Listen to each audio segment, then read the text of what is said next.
In an announcement so brutal it silenced every royal correspondent in seconds, King Charles has done what many believed unthinkable. He has permanently stripped Prince Harry and Meghan Markle of all remaining royal status. No courtesy titles, no soft exit, no negotiation, just a cold, final declaration. And the way it was delivered? That's what left even palace staff in stunned silence. Before we go deeper into what this really means for the royal family, make sure to subscribe so you don't miss a single update. The statement dropped at precisely 4 p.m. London time. The timing wasn't accidental, it was tactical. Just as Buckingham Palace's golden gates began to cast their evening shadows across the gravel, a crimson-sealed communiqué was dispatched to every major UK broadcaster, each receiving the exact same 5-line royal decree. Within 30 seconds, the BBC interrupted regular programming.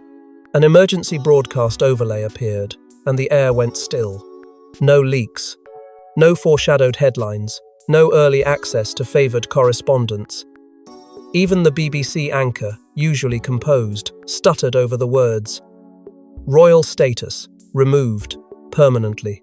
Across the Atlantic, in the calm hills of Montecito, California, security camera footage, now quietly leaked, reportedly captured the exact moment Meghan Markle saw the announcement on her phone. Her hand froze mid-air, cup suspended, a smile collapsing into disbelief. The room behind her blurred into silence. A house staff member approached, hesitated, then stepped back without a word. Moments later, Prince Harry received a call not from his father, not from his brother, but from a senior aide at Clarence House. The message was cold and rehearsed. The decision was final. The Crown had acted. The global response was instant. Royal loyalists flooded social media in a tidal wave of vindication and sorrow. Some hailed Charles's move as a long overdue assertion of discipline, a return to the stoic traditions of monarchy. Others were stunned by the cruelty. No warning, no dialogue, no staged reconciliation. Just silence and a signature. The BBC's emergency broadcast became one of its most replayed clips in history within hours. The press called it a monarch's purge, while others likened it to the execution of ties, not just titles. But while the world reeled, the royal household remained silent. Not a single word from William, not a breath from Camilla, no sign of Catherine. The statement stood alone, naked and unapologetic, leaving the world to wonder, what drove King Charles to this moment? Was it anger? Was it heartbreak? Or was it something darker? But what triggered this merciless blow? To understand why King Charles acted with such finality, we must go behind closed doors into a room few ever enter. Weeks before the announcement, a discreet convoy of blacked-out cars arrived at Sandringham under total media blackout. Inside the estate's cold drawing room, a private meeting unfolded not just with King Charles, but with 3 royals whose alliances had quietly shifted. And what they decided there would shatter bloodlines. It began with silence. Not the kind that fills awkward rooms, but the kind that precedes irreversible decisions. King Charles had summoned a meeting with urgency, but without spectacle. No aides, no assistants, no royal protocol staff. Just 4 individuals, hand-picked, summoned in absolute secrecy. Present was Princess Anne, stern and unreadable. Prince William, whose eyes rarely lifted from the floor. And then there was the unexpected presence, Lord Chamberlain himself, an institutional force whose attendance signalled something constitutional, not personal. And at the head of it all, King Charles, seated but towering in authority, hands clasped around a folder marked with a royal crest that hadn't been seen since the reign of his grandfather. It was clear this wasn't a discussion, it was a reckoning. The air grew tighter as Charles opened with a single phrase, "This family has endured enough."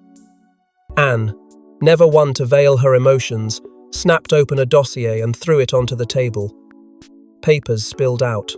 Headlines, legal letters, leaked correspondence, and at the centre of it all, an advance manuscript of Meghan Markle's upcoming memoir. Anne's voice cut through the room, sharp and unapologetic. She declared that loyalty wasn't just expected, it was owed. Her fury was palpable, and yet it was Charles's quiet, unwavering gaze that chilled the room. No expression, no flicker of hesitation, just the slow repetition of 3 words: irreparable, betrayal, confirmed. William said nothing, but his silence spoke volumes.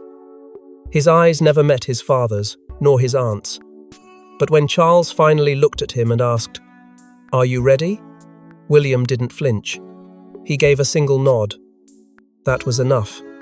In that moment, the generational line held firm. Not for forgiveness, not for unity, but for sovereignty. They weren't salvaging a family. They were securing a monarchy. From a locked compartment, Charles withdrew an envelope stamped with a seal not seen in modern times. Inside it, a pre-drafted royal severance decree. It had been quietly prepared over the course of several weeks, far from palace walls, involving only 3 legal minds hand-sworn to secrecy. Its language was brutal, final, and steeped in centuries of royal doctrine. It outlined a complete and irreversible removal of all royal status, privileges, and associations tied to Harry and Meghan, erased not by scandal, but by sovereign will. The 4th guest, the Lord Chamberlain, reviewed the document with a heavy breath. Then he handed it to Anne. She placed it before Charles. All that remained was a signature, but Charles waited. He wasn't done watching the pieces fall into place. This wasn't just about punishment, it was about control. And control required timing. But while this meeting stayed hidden, a trail of betrayal had been building publicly, and Meghan's final move may have sealed their fate. It was the unpublished chapter. No one was meant to see Meghan Markle's memoir draft allegedly leaked to the King's inner circle. In it, pages not just of reflection, but of accusations, blame, and one sentence that reportedly shattered the Queen's legacy. The manuscript circulated quietly at first, passed not through agents or editors, but through shadows sent anonymously to a trusted palace aide who opened it, expecting harmless literary musings, and found instead a declaration of war dressed in soft language. The working title was bold, Uncaged, but its contents were far from liberation. They were a systematic dismantling of the monarchy's moral authority, page by page, accusation by accusation. In one section, King Charles was referred to not as a sovereign or father, but as a man hiding behind grief, using silence as a weapon. That sentence alone reportedly made a senior courtier physically recoil. But that was just the beginning. The manuscript questioned not just decisions, but bloodlines. Meghan allegedly hinted at systemic preferences passed down like heirlooms. A thinly veiled charge of inherited bias that pierced the fragile facade the crown had worked tirelessly to maintain. She named names, described rooms, repeated phrases, said behind closed doors, and claimed a legacy of exclusion masked by protocol. Her tone wasn't angry, it was surgical, controlled, measured, and that precision made it all the more devastating. Then came the section that stopped the review dead in its tracks. A full chapter dedicated to Camilla. She called her the Crown's quiet knife, a woman who, in Meghan's words, smiled while cutting. The implication was brutal, that Queen Camilla, not Charles, had shaped the palace's campaign of silence, that she had orchestrated the slow turning of public sentiment, all while preserving her own image. Meghan painted her not as a matriarch, but a strategist. And it landed like an earthquake, but even those revelations were eclipsed by one particular retelling an account involving Prince George. Meghan allegedly described an offhand remark made during a private family interaction, one that, according to her, revealed the internal biases she feared would define the next generation. The incident, still disputed, was detailed with names, dates, and chilling precision. It wasn't just an accusation, it was documentation, and though the veracity of the claim remains clouded, it was enough to ignite fury behind palace walls. Then came the line. A single sentence, placed midway through a page, reportedly written as a passing thought. But it landed like a thunderclap in the minds of those who read it. Meghan wrote, "They built her legacy on silence. Maybe it's time someone broke it." Insiders say Charles went ashen when he heard it. It wasn't just a challenge. It was a dagger driven straight into the myth of Queen Elizabeth II, his mother, his protector, the very woman who held the monarchy together through storm after storm. To imply that silence was her flaw, not her strength, was to rewrite the story of the crown itself. It was unforgivable. The draft was locked away within hours. A crisis team was formed in secret. Conversations began that hadn't happened since the days of Diana. The palace's red lines had been crossed before, but this was a burn that scorched legacy, lineage, and loyalty in a single stroke. Still, the royal family didn't move immediately. There was one last glimmer of hope, that Harry would intervene, that he would stop it, silence it, delay its release. Anything to show the crown still mattered to him. But what came next proved more destructive than the memoir itself. But it wasn't just the memoir that reignited old wounds, it was the way Harry responded when asked to stop its release. King Charles reportedly gave Harry one final opportunity, a private call, no press, no advisors, a father to his son. But what followed wasn't reconciliation, it was defiance. And that single moment may have destroyed any hope of return. The call came late, not announced, not expected. Charles had waited until the palace corridors were still, and the weight of the coming days had begun to settle. It wasn't a formal conversation, it was a plea buried beneath centuries of royal formality. A simple question, quietly spoken: are you going to protect this family, or burn it down? And for a long, unbearable moment, there was nothing but silence on the other end of the line. Then came Harry's answer, calm, pointed, and devastating in its clarity. Truth doesn't need permission. With that, the line went dead. And so too did any illusion that this was still a family dispute. It had become a reckoning. Insiders say Charles didn't speak for hours afterward. He simply sat in his study, holding the receiver, staring at the portrait of his mother. Whatever sentiment remained between father and son evaporated in that moment. The tragedy, however, was only beginning. Staff later whispered of faint background voices, measured, instructive, careful. Some claimed they heard her prompting Harry, guiding the tone. Others dismissed it as interference. But it didn't matter. The perception of orchestration turned what might have been a personal misstep into a calculated act, and that made it political. What followed was an attempted gesture too late and too hollow. The next morning, a letter arrived at Clarence House. Hand-delivered, sealed, unread. Charles never opened it. He didn't need to. The moment had passed, and the gesture was interpreted not as reconciliation, but as control.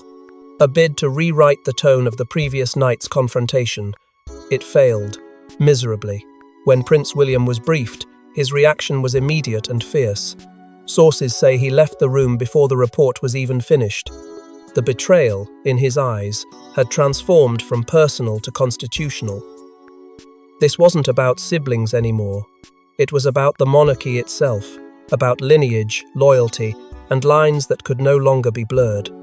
William reportedly gave his father only 5 words: he's made his final choice. And that, more than anything, galvanized Charles into action. Within hours, the timeline shifted.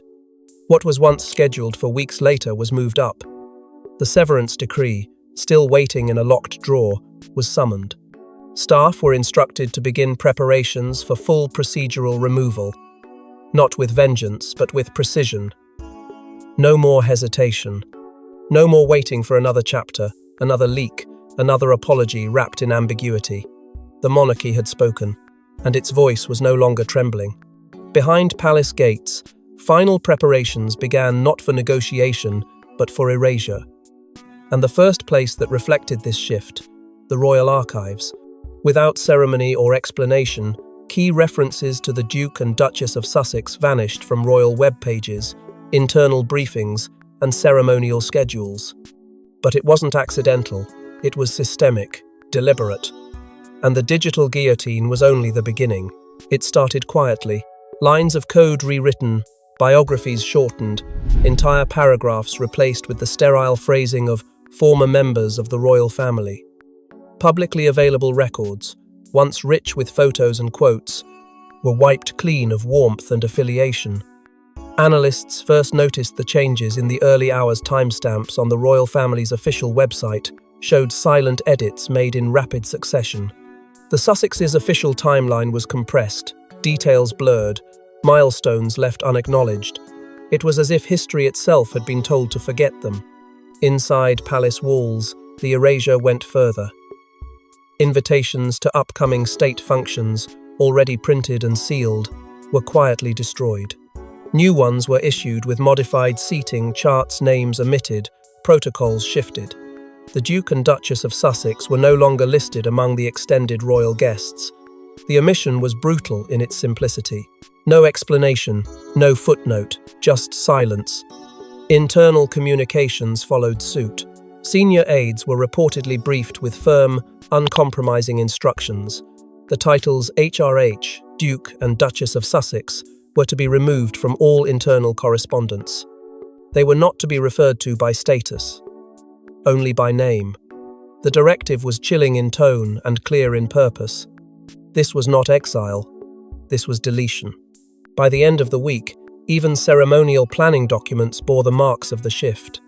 Seating charts for Windsor events had been restructured with surgical detachment. Places once held by Harry and Meghan were reassigned to lower-ranking royals and foreign dignitaries. The message was unmistakable. This was a monarchy reordering itself, without apology or sentiment. But perhaps the most symbolic act came not in paperwork, but in paint. The official portrait of the Sussexes, once displayed in St. George's Hall as a sign of unity after their wedding, was quietly removed. No announcement, no replacement, just an empty space where the couple's image had once stood. It was a gesture that needed no words. The visual absence spoke louder than any press release. Within palace operations, staff were warned with near-military clarity. They are not to be mentioned. The command, sharp and unprecedented, turned personal histories into forbidden ground. Some staff resisted. Others fell in line. But the tone had been set. The monarchy had made its decision, and it was moving with precision. And yet, for all these sweeping actions, the public remained unaware of the machinery at work behind the scenes. Outside the gates of Buckingham and Windsor, the world still believed a final decision was looming, waiting to be made. They didn't know it had already begun. They didn't see the lines being severed in real time. That moment, the one that would rip away the veil for everyone, had not yet arrived. But the public still didn't know. That would change dramatically when the king invoked a royal decree not used since Edward VIII. Hidden behind ancient doors in the royal vaults lies a decree template designed for emergencies of monarchy, a document never used in the modern era. Until now. And when King Charles signed it, he made history not with a crown. The Severance Decree is a ghost of royal history, first created in 1936 to deal with the fallout of Edward VIII's abdication. It was a legal instrument so potent, so absolute, that it was locked away under royal seal, designed to be invoked only when the crown itself faced existential threat from within. Its existence is known only to a few, whispered in royal legal circles, shielded from public understanding. But after months of escalating tensions, betrayals, and warnings left unanswered, Charles made the choice no modern monarch had dared make. He would use it not for a king abdicating, but for a prince who refused to come home. According to palace insiders, Queen Elizabeth II once showed Charles the document in private, decades ago, when he was still heir apparent. She told him plainly, "This is not to be used in anger, only necessity." Those words rang loud in his mind as he walked alone down the stone passage beneath Windsor Castle, the weight of generations pressing in from every side. This wasn't a statement of personal vengeance, it was an act of sovereign preservation, and once he held the decree in his hands, the course was set. Back in the private study, the document was unrolled on a table cleared of all distractions. There were no public speeches, no fanfare. Just 3 people in the room, Charles, Princess Anne, and Prince William. They were not just witnesses to history, they were its architects. The decree, written in the archaic but commanding language of royal authority, detailed the complete and final severing of all titles, honours, duties, and privileges tied to the Duke and Duchess of Sussex. It bore no room for interpretation. It was the monarchy's full measure. Charles chose to sign it not in standard ink, but with symbolic gold, a gesture that signalled both reverence and resolve. As he pressed his name beneath the declaration, the room was silent. Anne reportedly offered a single nod of approval. William, stone-faced, said nothing. But their presence was no accident. These were the loyal few whose hands would carry forward the next chapter of the crown. But it was who wasn't in the room that sent the clearest message of all. Queen Camilla's absence was neither oversight nor omission. It was intentional. After the fury stirred by Meghan's memoir, the palace could not risk the optics of retaliation from the Queen Consort. Her staying away allowed Charles to act not as husband or father, but as king. Alone. At precisely 4:14 p.m., the royal seal was slammed onto the parchment with finality. With that single act, the ties that once bound Harry and Meghan to the institution were severed in law, in legacy, and in history. There would be no reversal, no appeals, no half measures. The monarchy had spoken, not with sentiment, but with sovereignty. As the ink dried, the real world braced, and the moment the Sussexes found out, that's where the emotional reckoning began. When the news broke in Los Angeles, Meghan reportedly locked herself in a room for 3 hours. Harry, frozen outside the door, unable to speak. Friends say it was the first time he'd truly realized there was no way back. And what happened that night reveals the cost of walking away from the crown.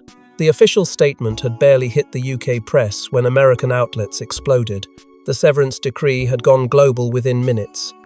Across oceans, across time zones, the news pierced through the illusion of distance like a dagger. For Meghan, the first reaction was disbelief.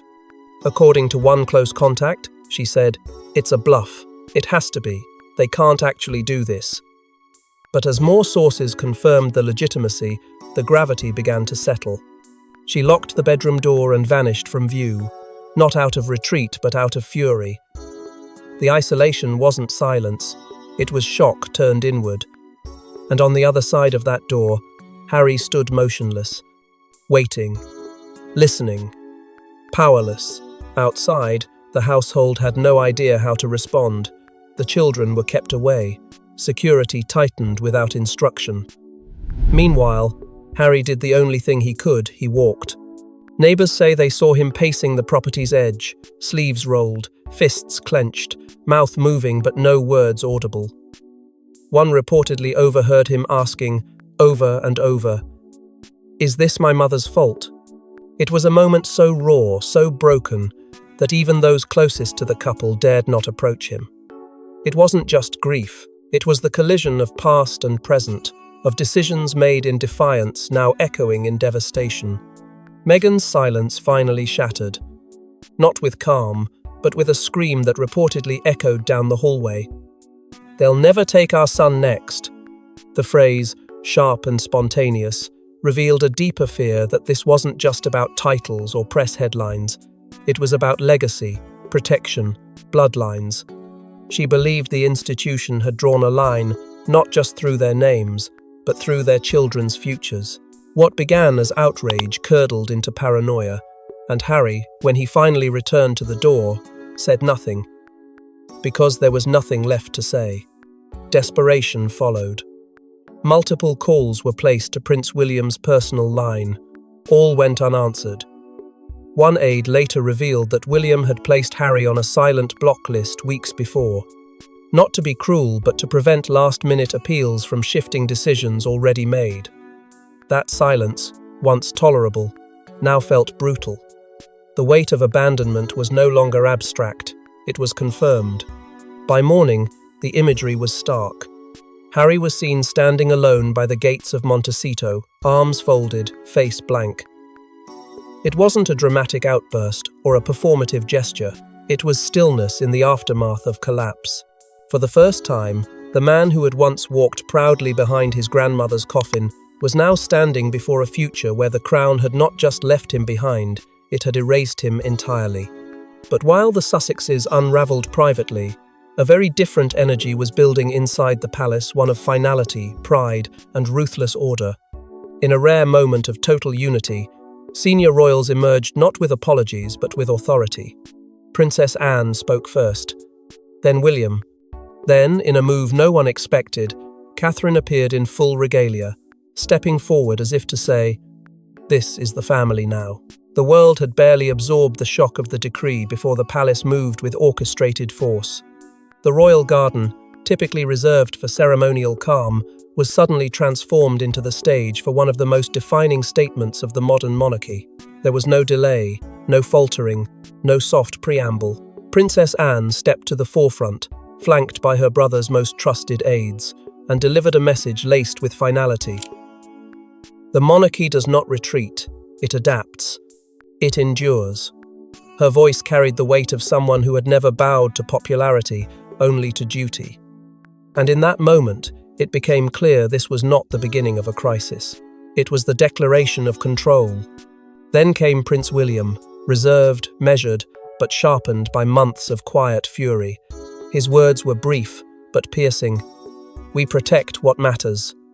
It was more than a statement, it was a warning. The subtext was unmistakable. The institution comes before the individual, and lines had been crossed for the last time. His presence alone was a signal of permanence. As the future king, his alignment with his father's actions gave the move unshakable legitimacy. But it was Catherine's silent appearance that turned a calculated move into a historic moment. Without uttering a single word, she stepped forward in symbolic affirmation of the family's new order. No smiles, no tears, just a gaze that carried the weight of composure in crisis. The public, starved for certainty, instantly latched onto her poise. Within hours, images of her appearance flooded social media, sparking memes and commentary. The message was clear amid the upheaval. Catherine was no longer merely supporting the throne. She was becoming part of its foundation. Notably absent was Queen Camilla, and her silence echoed louder than any speech could. She offered neither endorsement nor disapproval. To some, it suggested restraint, to others, distance. But either way, her silence removed her from the power structure now emerging. The core had redefined itself. Charles, Anne, William, Catherine. Across the Commonwealth, the response was swift. Several leaders issued statements praising the royal family's decisive clarity in a time of escalating division. Even nations critical of royal influence acknowledged the boldness of the move. Within the UK, polls shifted dramatically. Support for Charles surged. Critics fell quiet. The public didn't just see a monarchy reclaiming control, they saw a family reclaiming dignity. Yet, even in the moment of triumph, the palace held something back. A final piece, a final gesture. Not another speech, not another decree, but something far older, far more personal. A relic of the past, untouched for decades. And it would come not from the king, nor from his heirs, but from the ghost who had never truly left the heart of this family. But the final moment came not from a person, but from an object hidden for decades, one that Princess Diana once held in secret. Unearthed in a private jewelry box Diana entrusted to Princess Anne, a handwritten letter emerged just days after the severance decree. In it, she warned of a day when the crown must defend itself even from within. And the words she wrote? They ended this saga not with vengeance, but with prophecy. The timing could not have been more precise nor more poetic. Just as the world began to absorb the finality of the royal decision, as headlines around the globe debated loyalty, betrayal, and power, a quiet envelope surfaced in a vault untouched for over 2 decades. Princess Anne, known for her discipline and discretion, was the sole guardian of this artifact. It had been given to her in confidence by Diana, not long before her death, sealed with her personal crest and marked only with a single instruction: for the future of the crown. And now, for the first time, that future had arrived. The letter was not long, but it was deeply intimate. It began with a salutation that struck immediately at the heart. "To whomever wears the crown after me." It wasn't addressed to Charles, nor to William. It was meant for the monarchy itself, timeless, faceless, and burdened. Diana, in her own hand, wrote of watching institutions strain under silence, of witnessing loyalty weaponized and love turned into leverage. She spoke of a son in pain, not by name, but by nature. "He will run from it before he understands it," she wrote. And later, in a line that chilled even the most hardened courtiers, she warned, "A woman will stand beside him, misunderstood by history, louder than her pain, but louder still will be her silence."